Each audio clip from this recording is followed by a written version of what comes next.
جهل ظالم وعليه برد من التسويف أورده البلايا ومع تبت بابك غير جود فما هو واقف يرجو العطايا وما هو حد.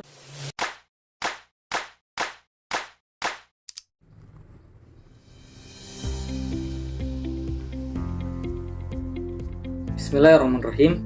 Assalamualaikum warahmatullahi wabarakatuh.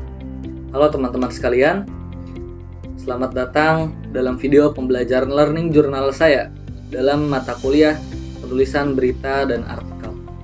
Pada kesempatan kali ini, kita akan mengenal dan memahami perbedaan dari berbagai bentuk tulisan, yaitu artikel, makalah, opini, esai, feature, dan news atau berita. Meski sama-sama berbentuk tulisan, keenam jenis ini memiliki tujuan dan struktur serta karakteristik yang berbeda. Yuk kita bahas satu persatu secara jelas dan agar sama-sama kita bisa memahami. Baik teman-teman sekalian, yang pertama ada artikel. Artikel adalah tulisan non-fiksi yang berisi pendapat, informasi atau ulasan mendalam mengenai suatu isu tertentu. Artikel biasanya ditulis dengan gaya bahasa yang komunikatif agar mudah dipahami oleh pembaca. Tujuan dari artikel bisa bermacam-macam, seperti memberikan informasi, mempengaruhi opini publik, menghibur, atau memberikan solusi terhadap suatu permasalahan. Artikel sering ditemukan dalam media massa seperti koran, majalah, atau situs berita online. Jenis artikel dapat dibedakan menjadi narasi, deskripsi, argumentasi, dan persuasi. Yang kedua atau selanjutnya ada makalah. Makalah merupakan suatu bentuk tulisan ilmiah yang disusun untuk menganalisis suatu isu berdasarkan kajian literatur atau hasil penelitian lapangan.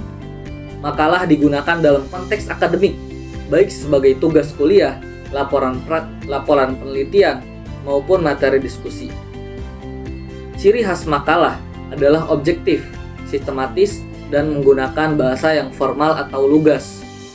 Struktur makalah terdiri atas 3 bagian utama, yaitu pendahuluan, isi, dan penutup, yang mencakup tinjauan teori, pembahasan, simpulan, dan saran. Berbeda dengan artikel, makalah menekankan keakuratan data dan keilmiahan penyajian. Yang ketiga atau selanjutnya adalah opini. Opini adalah tulisan yang menyampaikan pandangan, gagasan, atau kritik penulis terhadap suatu permasalahan yang berkembang di masyarakat luas.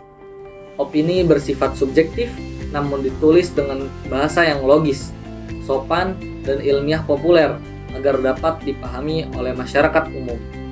Artikel opini biasanya dimuat di media massa dan bertujuan untuk mempengaruhi pembaca terhadap sudut pandang tertentu. Struktur penulisannya mencakup paragraf, pembuka, isi pendapat, dan kesimpulan. Opini lebih menekankan sikap atau posisi penulis, baik mendukung maupun menolak suatu isu. Selanjutnya, kita beranjak ke poin yang keempat, yaitu esai. Esai adalah karangan prosa yang bersifat subjektif dan membahas suatu topik dari sudut pandang pribadi penulis. Dalam esai, penulis bebas mengemukakan gagasan dan perasaannya, meskipun tetap didasarkan pada fakta yang ada. Esai tidak membahas topik secara menyeluruh, melainkan hanya pada aspek tertentu yang dianggap menarik dan penting. Struktur esai umumnya terdiri dari pendahuluan, isi, dan penutup. Ada beberapa jenis esai seperti esai deskriptif, reflektif, pribadi, dan kritik. Esai berbeda dari opini karena sifatnya lebih reflektif dan seringkali membahas tema-tema filosofis atau kehidupan sehari-hari.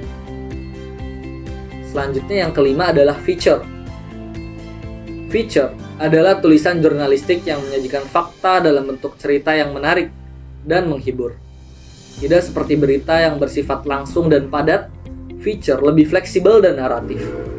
Feature seringkali menonjolkan sisi human interest atau kemanusiaan, seperti profil seseorang, kisah inspiratif, atau perjalanan wisata.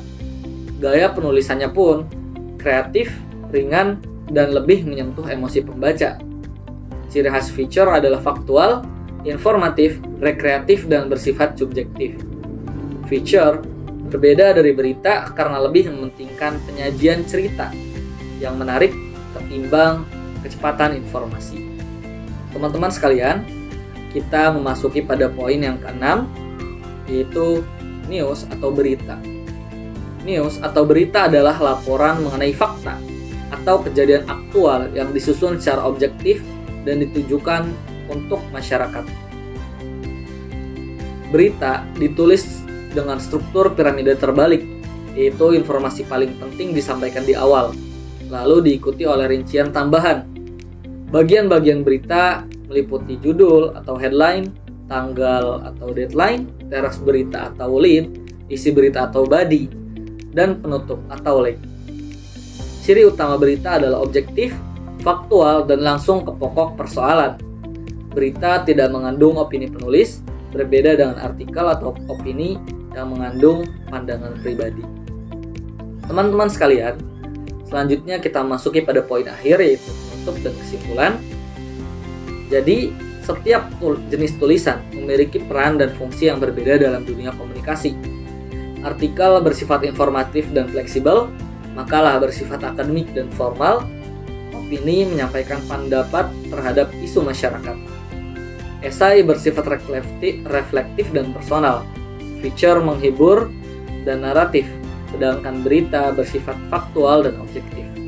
Dengan memahami perbedaannya, kita dapat menentukan bentuk tulisan yang tepat sesuai kebutuhan dan tujuan komunikasi kita. Mungkin itu saja Learning Journal pada minggu kali ini. Kurang lebihnya mohon maaf. Wallahu muwaffiq ila aqwamit thoriq. Saya Helmi Aziz pamit undur diri. Akhirul kalam. Wassalamualaikum warahmatullahi wabarakatuh. See you next time.